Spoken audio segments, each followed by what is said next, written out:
لیکن حضرت معاویہ رضی اللہ تعالیٰ عنہ نے یہ دعا فرمائی۔ اس سے پتہ چلتا ہے کہ حضرت معاویہ رضی اللہ تعالیٰ عنہ نے جو کچھ کیا وہ خلوص کے ساتھ کیا۔ انسان سے غلطی ہو سکتی ہے، پیغمبروں کے علاوہ ہر ایک سے غلطی ہو سکتی ہے، غلط فیصلہ ہو سکتا ہے، لیکن آپ نے جو کچھ فیصلہ کیا وہ اخلاص کے ساتھ اللہ کے لیے کیا۔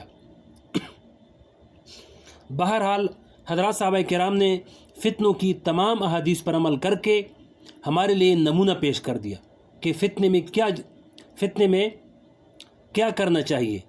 لہذا جب اس دور میں جہاں مقابلہ حضرت علی رضی اللہ اور حضرت معاویہ رضی اللہ عنہ کا تھا، اس دور میں بھی صحابہ کرام کی ایک بڑی جماعت الگ ہو کر بیٹھ گئی تھی، جس میں حضرت عبداللہ بن عمر رضی اللہ تعالیٰ عنہ جیسے صحابہ کرام شامل تھے۔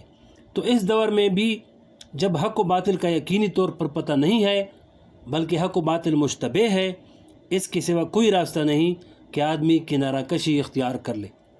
حقیقت یہ ہے کہ تکونی طور پر اللہ تعالیٰ کو عجیب بات منظور تھی کہ جو حضرات صحابہ کرام اس زمانے میں کنارہ کش ہو کر بیٹھ گئے تھے، ان سے اللہ جل شانہ نے دین کی بہت بڑی خدمت لے لی، ورنہ اگر سب کے سب صحابہ کرام جنگ میں شامل ہو جاتے تو بہت سے صحابہ ان میں شہید ہو جاتے اور دین کی وہ خدمت نہ کر پاتے۔ چنانچہ جو حضرات صحابہ کرام الگ ہو کر بیٹھ گئے تھے، انہوں نے احادیث کو مدون کرنا شروع کر دیا، اور اس کے نتیجے میں حضور پاک علیہ السلام کے ارشادات اور آپ کا لایا ہوا دین آئندہ آنے والی نسلوں کے لیے مدون اور مرتب ہو گیا اور ایک بہت بڑا ذخیرہ چھوڑ گئے۔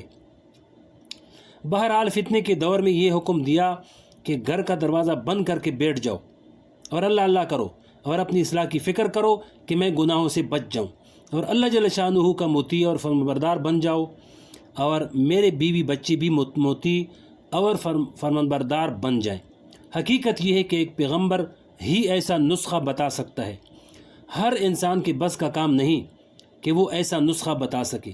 اس لیے اس نسخے پر عمل کرتے ہوئے ہر انسان اپنی اصلاح کی طرف متوجہ ہو جائے۔ معاشرہ تو انہی افراد کے مجموعے کا نام ہے۔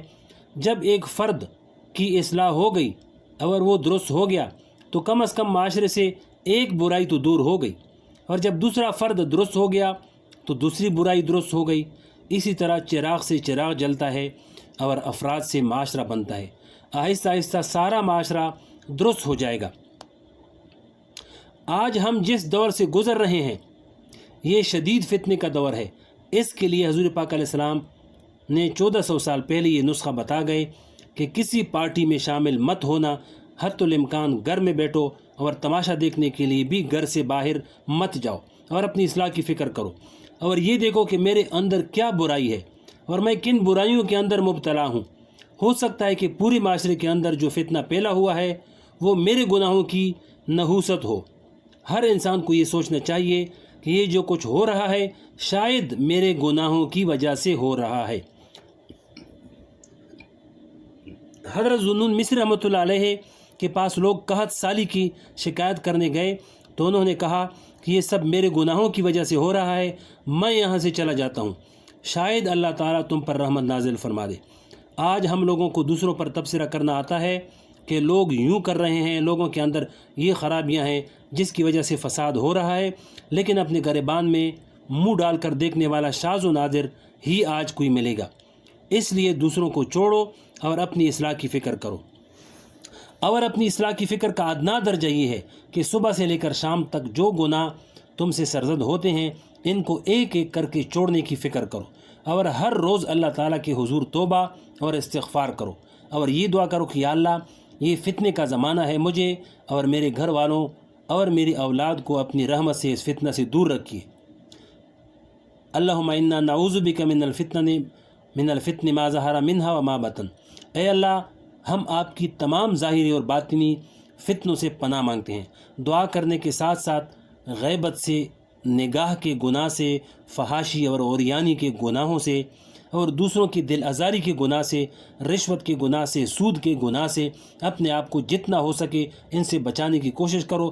لیکن اگر غفلت میں یہ زندگی گزار دی تو پھر اللہ تعالیٰ بچائے انجام بڑا خراب نظر آتا ہے۔ اللہ تعالیٰ مجھے اور آپ سب کو ان باتوں پر عمل کرنے کی توفیق عطا فرمائے۔